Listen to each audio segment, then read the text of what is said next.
गाजी इल्मुद्दीन शहीद को जब बताया गया कि आज तेरी शहादत का वक्त है, आपने दोगाना अदा की। वरना आज जिनको सदाए मौत का सुनाया जाए फिर वो वक्त भी आ जाए तो उसको तो कहीं डॉक्टर बुलाए जाते हैं कि इसका चेकअप करें कि इसकी तबीयत, इसका बीपी, इसकी सूरत किधर जा रही है।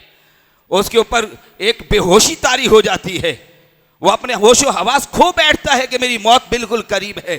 उसको सुप्रिटेंडेंट या उसको जेलर जो है वो घसीट घसीट कर तख्ता तार पर लेकर जाता है। गाजी इल्मुद्दीन शहीद ने ताज़ा गुस्ल और वज़ू और लिबास ज़ेब तन करके 2 रकअत नमाज नफल शुक्राने के अदा की और उनको मालूम था कि ये वो वक्त आ गया है कि मैं अपने नबी करीम सल्लल्लाहु अलैहि वसल्लम के कदमों में बहुत जल्द पहुंचने वाला हूँ। ये वो मेरी मंजिल है जिस मंजिल के लिए ये सब कुछ मैंने किया है। जान है इश्क़ मुस्तफ़ा रोज़ फुजू करे खुदा, जिसको हो दर्द का मज़ा वो नाज़े दवा उठाए क्यों। दिल अगर किसी की जानिब माइल हो जाए तो ये दिल का किसी की तरफ माइल हो जाना जो है ये मोहब्बत कहलाती है। और कहा जाता है और यही मोहब्बत कि अगर किसी का किसी की तरफ दिल माइल हो तो उसे मोहब्बत कहते हैं। और जब इसके अंदर इजाफा हो जाए यानी गोया के ये मोहब्बत जब शिद्दत इख्तियार कर जाए तो फिर इसका दूसरा नाम जो है वो इश्क है। फिर इसकी सूरतें बनती हैं इश्क मजाजी, इश्क हकीकी। इश्क मजाजी में तो आज लाखों लोगों ने अपने आप को डिबो दिया और बर्बाद कर दिया और वो कामयाब नहीं है, नाकाम है। जो भी इश्क मजाजी की दलदल में डूबा है वो ऐसा डूबा है कि कभी उभर करके वो ऊपर ना आ सका। क्यों? उसने दुनियादारी को तरजीह दी, किसी ने अपने दिल को माल की तरफ माइल कर दिया, बस वो माल की मोहब्बत में ही हलाक हो गया। जिसे कुरान ने कहा अल्हाकुमुत तकासुर हत्ता ज़ुरतुमुल मकाबिर कल्ला सौफ तअलमून सुम्मा कल्ला सौफ तअलमून कल्ला लौ तअलमून इल्मल यकीन लतरबुन्नल जहीम सुम्मा लतरबुन्नहा इनल यकीन सुम्मा लतुसअलुन्न यौमइदिन अनिन नईम। ये सूरतुत तकासुर 30वें सिपारे में है। यह वक्तन फवक्तन इसको पढ़ा करो। इसका तर्जुमा कंजुल ईमान शरीफ पढ़ो। ज़ेह नसीब कि आप इसकी मुख्तसर तफसीर भी पढ़ो। तो जब आप बार बार इसको पढ़ने की कोशिश करेंगे इसकी हर हर आयत मुबारका हमारे ज़मीर को झंझोड़ेगी और बताएगी कि ये तुम्हारी ज़िंदगी का मकसद नहीं था कि तुम फ़कत माल की मोहब्बत अपने दिल में उसी को जगा दो। माल से ही मोहब्बत करो, इतनी मोहब्बत कर दो कि इस माल की मोहब्बत में बढ़ते बढ़ते हलाल और हराम, सही और गलत, जायज़ और नाजायज़ की तमीज़ को ही ख़त्म कर दो। ये तुम्हारा मयार ज़िंदगी नहीं था। या किसी ने किसी के हुस्न से मोहब्बत की, वो भी दुनियावी मोहब्बत में, वो भी लोगों की कमी नहीं है। वो ऐसा बढ़े आगे कि बस वो इश्क़ मिजाजी में मुब्तला होकर फिर वो खबरें अखबारों की हेडलाइंस के ऊपर और टीवी चैनल्स की हेडलाइंस के ऊपर हमें सुनने को देखने को मिलती हैं कि किसी ने किसी की मोहब्बत में आकर अपने आप को हलाक कर दिया, तबाह कर दिया। ज़हनी कल्बी सुकून करार जो था उसने उसको तबाह कर दिया। उसका अपना अगर कोई बिजनेस कारोबार था, वो कारोबार भी उसने तबाह कर दिया। वो उसकी अगर पढ़ाई का तालीम का सिलसिला था कि ज़माना तालिबी इल्मी में गुजर रहा था, इश्क मिजाजी में मुब्तला हुआ तो उसके मनफी असरात ये मुरतब हुए कि वो मुआशरे का कामिल फर्द ना बन सका। कोई हुनर अगर सीखता था, इश्क मिजाजी में मुब्तला हुआ तो उस इश्क मिजाजी में उसको हुनरमंद ना बनने दिया। तालिब इल्म है तो अच्छा तालिब इल्म ना बनने दिया। कारोबार करता है तो अच्छा ताजिर ना बनने दिया। ये सारी चीज़ की राहों में जो रुकावट बनी वो इश्क मिजाजी बनी और इस इश्क मिजाजी से मना किया गया। हमें अल्लाह और उसके रसूल ने मना फरमाया, फुक़हा ने इसके ऊपर कलम चलाया और वक्त के बड़े बड़े उलमा अकाबिरीन ने फरमाया कि इस बीमारी से ये जहर कातिल है, ये मीठा जहर है, ये ऐसा मीठा जहर है कि ये जिसके वजूद में सलाहियत करेगा उसको तबाह और बर्बाद कर देगा। इसके दिन का चैन और रात का करार जो है या रात का आराम जो है वो बिल्कुल तबाह बर्बाद हो जाएगा। मैंने यहाँ ठहर कर थोड़ी सी इश्क की मिजाजी के ऊपर बात करते हुए मैं आगे निकल। और आज हमारी नौजवान नस्ल का एक बहुत बड़ा तबका है, एक बहुत बड़ी तादाद है हमारे वतन अजीज अगर पाकिस्तान में ले लिया जाए, जो इस बीमारी में मुब्तला हुई और मुब्तला होकर के उसका अंजाम क्या आया कि किसी के हुस्न से मोहब्बत की और उस मोहब्बत में कहीं नाकामी हुई तो उसने जहर पी करके अपने आप को हलाक कर दिया। क्या नहीं होता ऐसा? दुनियादारी में किसी के ज़ाहरी हुस्न से मोहब्बत हुई, यानी किसी को किसी की जात से दुनियावी तौर पर मोहब्बत हुई, जब उसने अपनी मोहब्बत में नाकामी को करीब आते हुए देखा, अपने आप को गोली मारकर या सामने वाले को गोली मारकर हलाक कर दिया, वो तबाह बर्बाद हो गए। अरे भाई, वो जो कुरान अजीम ने हमें फरमाया है, कुल इन कुंतुम तुहिब्बून अल्लाह फत्तबिऊनी युहिब्बुकुमुल्लाह, ये जो मोहब्बत है ये मोहब्बत हकीकी है। ये जो इश्क है ये इश्क हकीकी है। आज की इस नौजवान नस्ल ने इश्क मजाजी करके वो जो इश्क हकीकी है, मोहब्बत हकीकी है, उसके पसे पुष्ट डाला। मकसद ये नहीं था, मकसद तो ये था कि लोगों, अगर तुम वाकई अल्लाह तबारक व तआला के मोती और फरमा बरदार बंदे बनना चाहते हो तो अल्लाह ताला ने अपनी मखलूक को एक ही रास्ता बताया, एक ही दर बताया, एक ही दरवाजे पर दस्तक देने का हुक्म इरशाद फरमाया। फिर बस फरमाया कि वो मोहब्बत का जो मयार है वो मेरे महबूब ताजदार खत्मी नबुव्वत सल्लल्लाहु अलैहि वसल्लम की मोहब्बत है। जाओ बस, अगर तुम शऊर रखते हो, समझदार हो, अक्ले सलीम रखते हो और अपने आप को अगर मुआशरे में, जमाने में कामयाब फर्द बनाना चाहते हो, तुम्हें किसी चीज की जरूरत नहीं है, एक चीज को हासिल कर लो, वो चीज है मेरे महबूब करीम सल्लल्लाहु अलैहि वसल्लम की मोहब्बत। ये है। और इस मोहब्बत को कि जब कोई बात सुनता है, अपने उलामा की बात सुनता है, अपने मुस्तनद उलामा की किताबें पढ़ता है, जब कोई कुरान पढ़ता है, जब कोई हदीस तोयशीबा पढ़ता है, जब कोई तफसीर पढ़ता है, जब कोई हदीस की शरह पढ़ता है, उसके दिन के अंदर, इस बाबरकत दिमाग के अंदर जो है एक ही बात होनी चाहिए कि मुझे अपने प्यारे नबी सल्लल्लाहु अलैहि वसल्लम से मोहब्बत करनी है। मैंने अपनी गुफ्तगू में अर्ज किया कि हाफिज शिराजी रहमतुल्लाह ताला फरमाते, अल्लाह हर एक को अपने नबी की मोहब्बत अता नहीं फरमाता है, चुन चुन के अता फरमाता है। जिसके पास मोहब्बत सरकार नहीं है उसे चाहिए कि वह अपनी दुआओं में मोहब्बत सरकार सल्लल्लाहु अलैहि वसल्लम का अपने रब की बारगाह में सवाल करे, मांगे। अब आ जाएं सहाबाए किराम रिदवानुल्लाहि ताला अलैहिम अजमाइन कि अमल मुबारक, उनकी हयात मुबारक, उन्होंने किससे मोहब्बत की है? सहाबा के हयात तोयबा का अगर मोहब्बत का मयार, इश्क का मयार अगर देखें तो उन्होंने एक ही ज़ात से मोहब्बत की है, वो ज़ात है ज़ात मुस्तफ़ा सल्लल्लाहु अलैहि वसल्लम। कितनी मोहब्बत की है?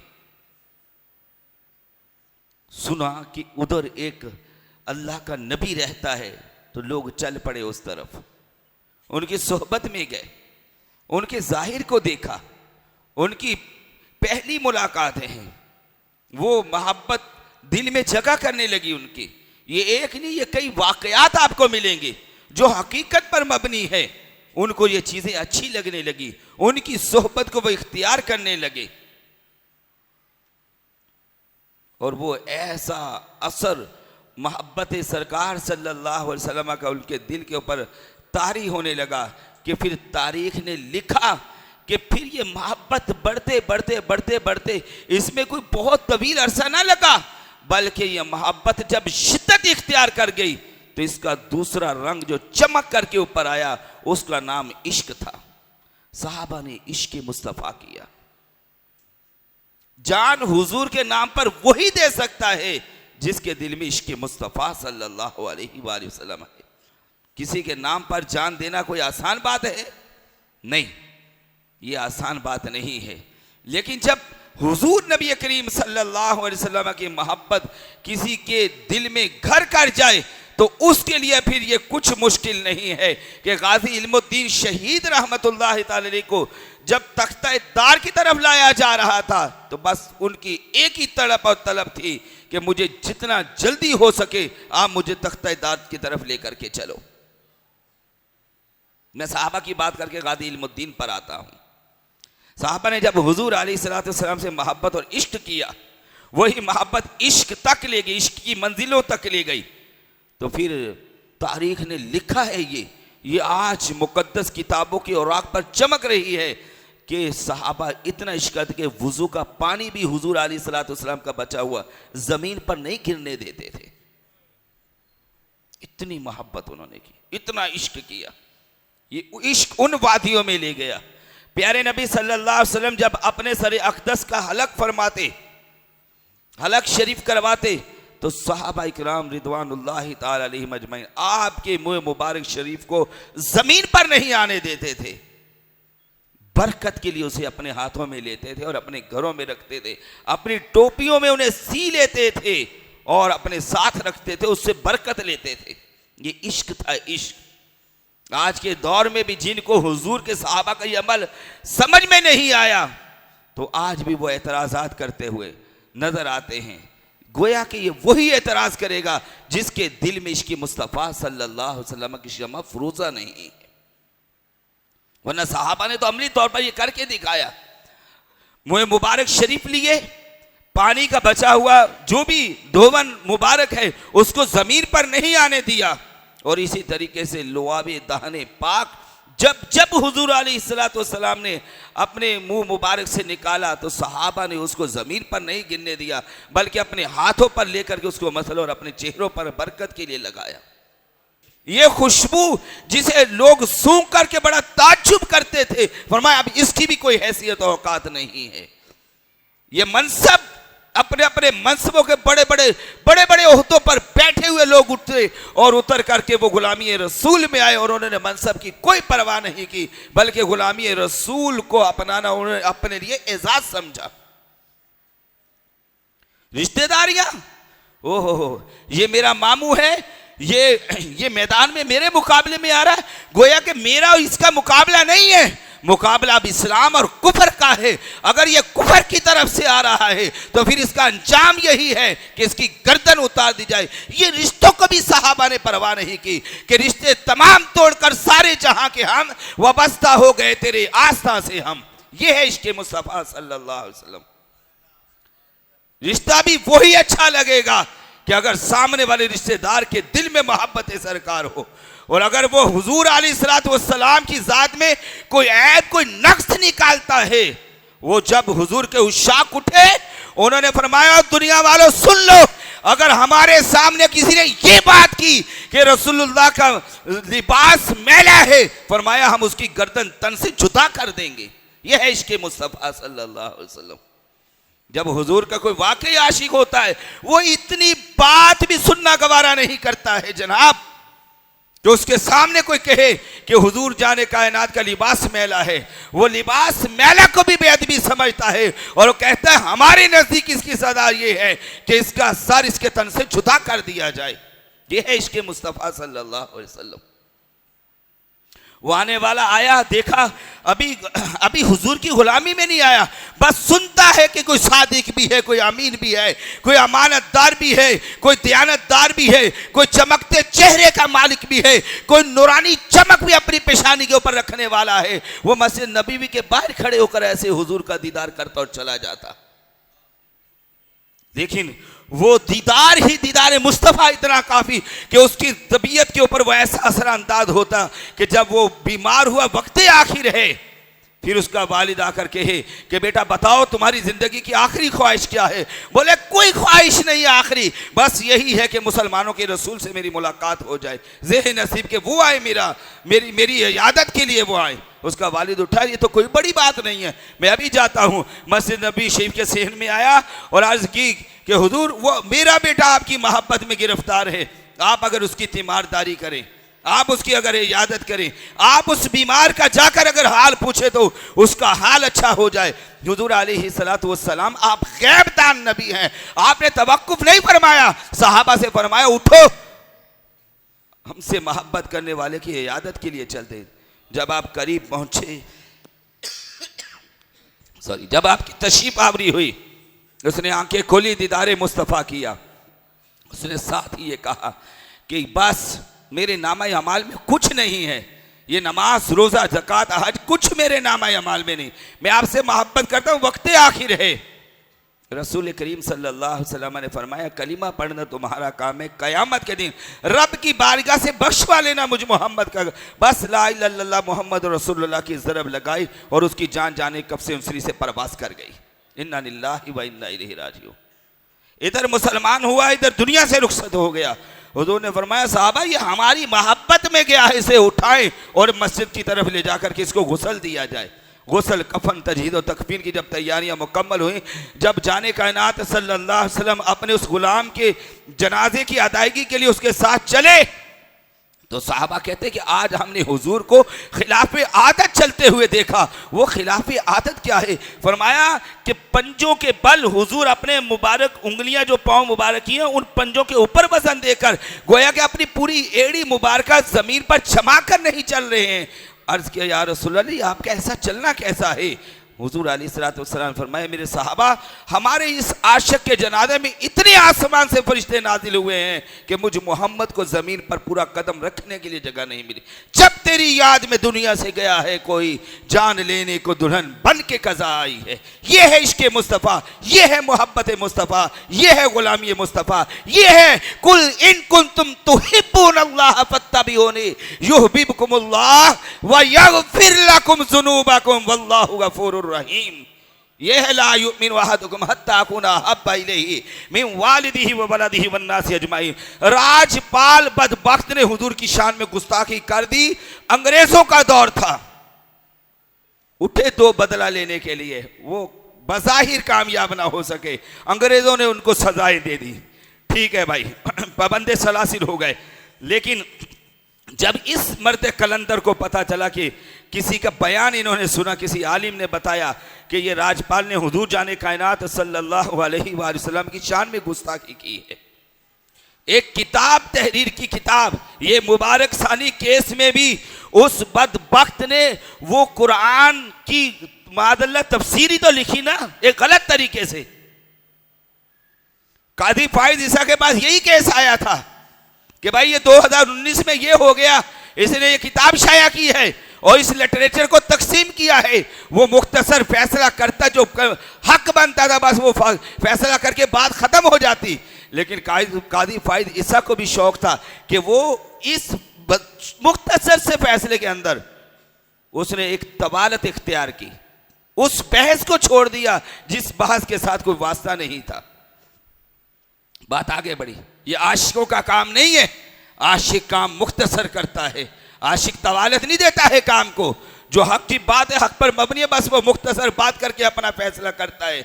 लेकिन इन्होंने उन कादियानियों को रास्ता देने, ये गाजी इल्म दीन शहीद रहमतुल्लाह तआला जब इन्होंने आलिम दीन का बयान सुना कि अच्छा ये राजपाल इस बदबख्त ने हुजूर की शान में गुस्ताखाना मवाद शाया किया है, मुसलमान वैसे तैश में थे। ये उठे, इन्होंने बाजार से जाकर के एक छुरी खरीदी।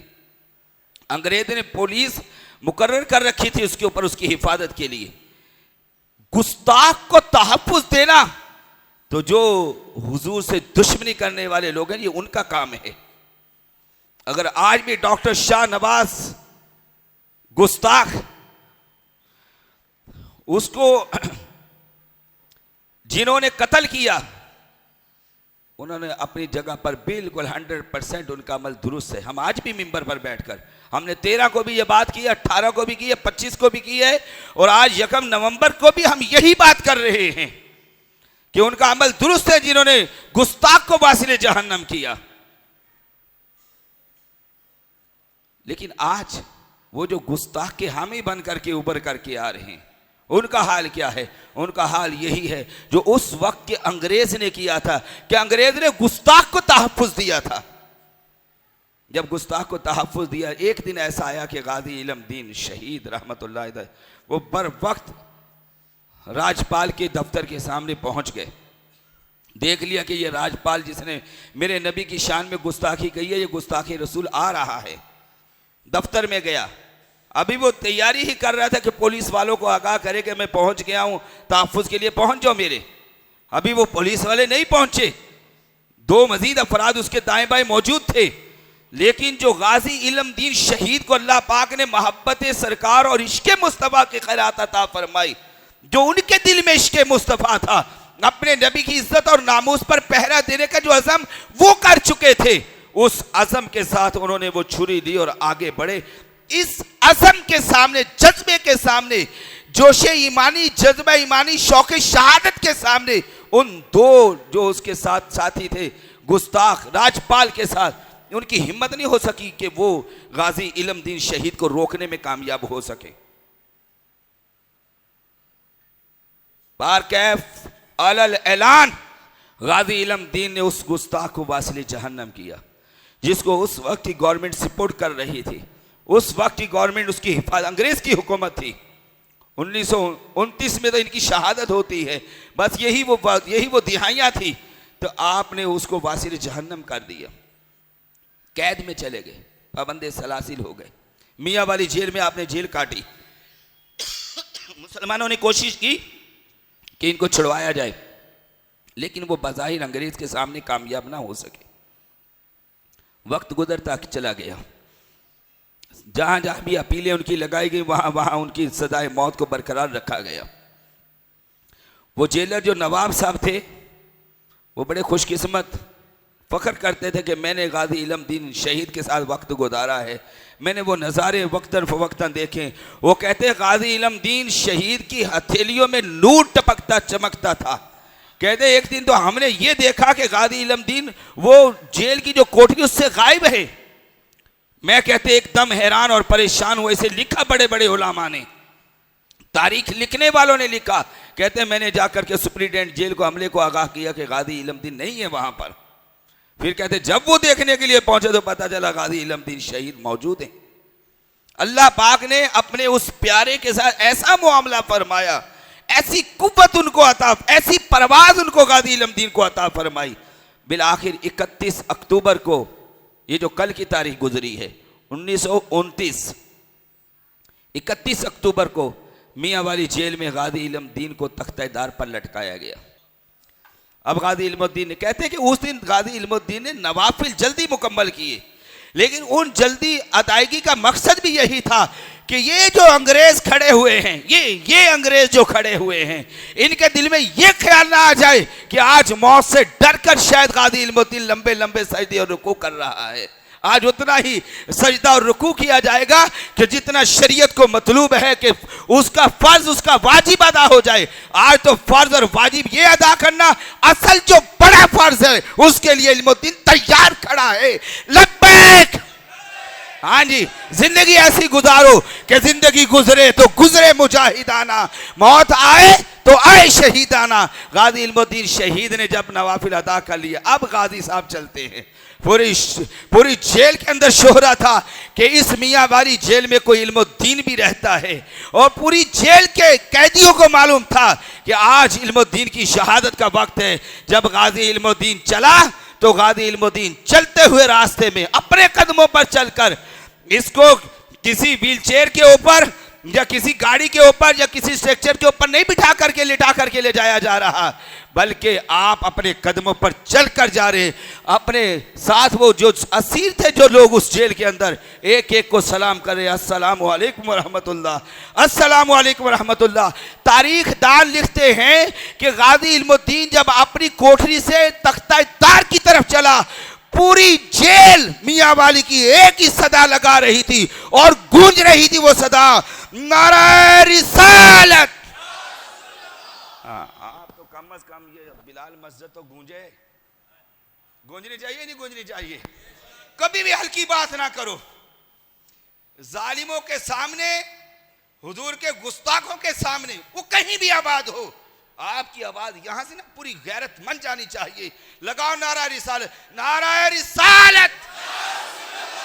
आप ये रिकॉर्डिंग जरा भेजो, अगर कहर बन के इनके दिल में न टूटे कि आज भी बिलाल मस्जिद में हुजूर के गुलाम ऐसे हैं जो गाजी इल्मुद्दीन का तज़किरा सुनकर जैसे मियां वाली जेल वालों ने नारा लगाया था, उनकी याद को आज भी सालों साल गुजर जाने के बाद और सदी गुजर जाने के बाद भी आज भी पूरी आबोताब के साथ उस गाजी इल्मुद्दीन के चर्चे होते हैं और उस तारीख को दोहराया जा रहा है।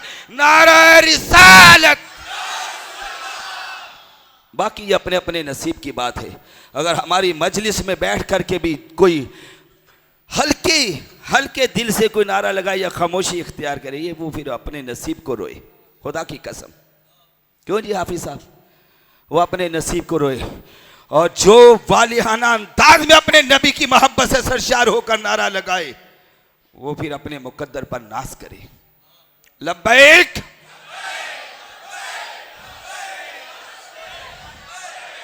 ताजदारे खत्म नबूवत गाजी इल्मुद्दीन जब उनको लेकर गए तख्ता-ए-दार की तरफ, तो उन्होंने जाकर के फंदे को चूमा। मेराज का समा है, कहां पहुंचे हो ज़ाहिरो, कुर्सी से ऊंची कुर्सी इसी पाक दर की है। हुजूर के नाम पर जा रहे हैं। यही तो सारी जिंदगी माँ ने, नानी ने, दादी ने लोरियां दी थी, मैं सदके या रसूल अल्लाह। बस उस नबी से अब वफा करने का वक्त है। तो गाजी इल्मुद्दीन शहीद रहमतुल्लाह, डॉक्टर इकबाल को भी मशवरे दिए गए कि भाई आप समझदार हैं, ये डॉक्टर इकबाल का दौर था, कायदे आज़म मोहम्मद अली जिन्ना का दौर था, मुसव्विर पाकिस्तान का और बानी पाकिस्तान दोनों का दौर था। शर्म तो आज इनको आनी चाहिए जो आज गुस्ताखों के हामी हैं। हम इनको बोलना चाहते हैं। वो अंग्रेजों के दौर में वो कायदे आज़म जिसे बानी पाकिस्तान कहा जाता है, वो आज के रसूल के साथ खड़ा था। वो अंग्रेजों के दौर में जिसे मुसव्विर पाकिस्तान डॉक्टर इकबाल कहा जाता है, वो आज के रसूल के साथ खड़ा था, वो अंग्रेज के साथ नहीं खड़ा था। और आप पाकिस्तान बनने के बाद 77 बरस गुजर जाए, 77 बरस गुजरने के बाद आप गुस्ताख के हामी बनकर उसकी हिमायत में खड़े हो। शर्म करो, शर्म करो, तौबा करो, इस्तिगफार करो, डूब मरो और अल्लाह ताला से माफी मांगो। ये वक्त है, अभी सूरज मगरिब से तुलू नहीं हुआ, हम तुम्हें खबरदार कर रहे हैं। हमने तो किया, आप जानते हैं सख्त शैली के अंदर इनको खबरदार किया या नहीं किया? बिल्कुल किया। लाठी चार्ज शदीद हो रहा, खबरदार किया या नहीं किया? बिल्कुल किया। स्टेट फायर ये चलाएं, शहादतें हो रही, इनको खबरदार किया। और पिछले 25 तारीख में शदीद प्रेशर था कि हमारी क़यादत भी जेल में थी। मैं इसी वजह से यहाँ पर पिछली मरतबा जुमा नहीं पढ़ा सका। हमने जाकर फ्रंट में अपनी अल्हम्दुलिल्लाह जिम्मेदारी अदा कर, जितना भी प्रेशर था, हम तुम्हारा जितना भी जो तुम्हारे जी में आए, अगर तुम हुजूर के गुस्ताखों के हामी बनकर हमारे ऊपर प्रेशर डालोगे, हम तुम्हारे प्रेशर को किसी खातिर में नहीं लाएंगे। सुन लो, ये हम अपने हर इदारे से मोहब्बत करते हैं, इज्जत करते हैं, मगर इज्जत मुस्तफ़ा की बात मार दें हाफिज साहब, क्या है? अलल ऐलान हमने बोला है कि हमारे कातिल कौन है, अलल ऐलान रिकॉर्ड पर मौजूद है। क्या होगा? एक जान है। अरे जिनके या तो फिर ये तज़किरे ना करो, गाजी इल्मुद्दीन की फिर तुम बात ना करो, अगर उनसे वफा करने की, और मुमताज कादरी की बात ना करो, फिर सहाबा की बात ना करो, और रसूलुल्लाह की बात ना करो। अगर तुम वफा के लिए तैयार नहीं हो, और वफा के लिए तैयार है, तो फिर खड़े हो जाओ, अपने नबी से इश्क वफा करो, फिर बात करो, हर महाज पर करो। फिर हालात कैसे भी हो, हालात को देखकर कभी फैसले तब्दील नहीं किए जाते। फैसला वही है, इन्हें जाना, इन्हें माना, ना रखा गैर से काम। लिल्लाहिल हम्द में दुनिया से मुसलमान गया। फिर अल्लाह पाक ने 25 को बड़ी कामयाबी भी हमें अता फरमाई। अब भी चलाओ, आप शेलिंग करो, फायरिंग करो, स्ट्रीट फाइट करो, लाठीचार्ज करो, गिरफ्तारियां करो, पर्चे काटो, सब कुछ, बिलाल मस्जिद का घेराव करो। हमारे जो थोड़े से कमजोर जहन के आते हो, मौलवी साहब 14 गाड़ियां रेंजर्स पुलिस की लग गई, क्या हो गया? 1400 भी लग जाए तो खुदा की कसम, जब तक दम में दम है, बिलाल मस्जिद के मिंबर से आवाज ऐसे ही आएगी, ताजदारे खत्म नबूवत। आप ये प्रेशर डाल करके हमारी आवाज को दबाओगे, ये आवाज नहीं दबेगी। हाँ बिल्कुल, चमकता किरदार है अल्लाह की रहमत से तहरीक लब्बैक या रसूल अल्लाह पाकिस्तान का। जो सियासतदान आज कर रहे हैं ना ये सारा कुछ, ये 26वीं आनी तरमीम हो गई है, 27वीं की तैयारियां हो रही हैं। खुदा की कसम, ये मैं कसम के साथ जुमातुल मुबारक के दिन ये मिंबर पर बैठकर हमने अपनी ये छिंगली तक ना, हमसे मुराद हमारी पूरी तहरीक लब्बैक, उन्होंने अपनी छिंगली तक इनको नहीं दी। अगर हम सिर्फ छिंगली अपनी इनको दे देना कि चलो ठीक है थोड़ी सी राय हमारी भी तुम्हारे साथ है, बोलो करना क्या कैसे, हटो बच्चों की कहानी हो, आप लोग देखो हैरान हो जाओ, मगर नहीं, दीन के नाम पर सौदेबाजी ना भाई ना। हम इस फरसुदा निज़ाम के खिलाफ खड़े हैं, हम इस निज़ाम को नहीं मानते। फरसुदा निज़ाम का खात्मा करना ही होगा और पाकिस्तान में हमें निज़ामी मुस्तफ़ा के परचम को बुलंद करना है, उसको नाफिज करना है। उसकी जो भी कीमत हमें देना पड़ी उसकी कीमत इंशाल्लाह देंगे और पाकिस्तान में अपनी उम्र भर जो है निज़ामी मुस्तफ़ा की जिद्दोजहद करेंगे इंशाल्लाह। मैं काजी को बहुत खींचता था मिंबर पर बैठकर, बाद लोग आके कहते थे आप यार बरसरे मिंबर अला, वो तो कुर्सी पर बैठा हुआ उसकी बात करते हो, कुर्सी से उतरने के बाद क्या इज्जत मिली उसको, इसीलिए करते थे बात, इसीलिए करते थे। मुझे जब इलेक्शन करीब था बहुत बड़ी एक शख्सियत की कॉल आई, मैसेज आया, आप देखना टीएलपी को कुछ नहीं मिलेगा, नवाज शरीफ वजीर आजम होगा, ये हो जाएगा वो हो जाएगा। मैं कहा ठीक है ये आपकी सोच है, लेकिन मैं फकीर ये कहता हूं कि अगर नवाज शरीफ भी वजीर आजम ना बना तो फिर आप क्या कहते हो। वो हुआ वही अल्लाह की रहमत से, वो वजीर आजम नहीं बन सका, वो चला गया, वहां उतर कर जलील ही हुआ, इधर भी जलील ही हुआ।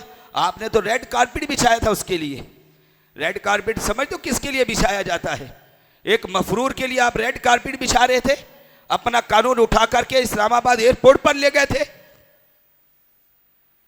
अरे समझो, जल्दी समझो कि जो तेरे दर से यार फिरते हैं दर बदर यूं ही ख्वार फिरते हैं। ये आपको सोच सबको बदलनी होगी। आज हमारा ये पूरा न्यू कराची रो रहा है, क्यों? मैं बार बार आपको मिंबर पर बैठता हूं, जब तक आप जुल्म के खिलाफ खड़े नहीं होगे, जितनी ताखीर करोगे उतनी बड़ी तुम्हें कुर्बानी देनी पड़ेगी। लिख लो अपने पास,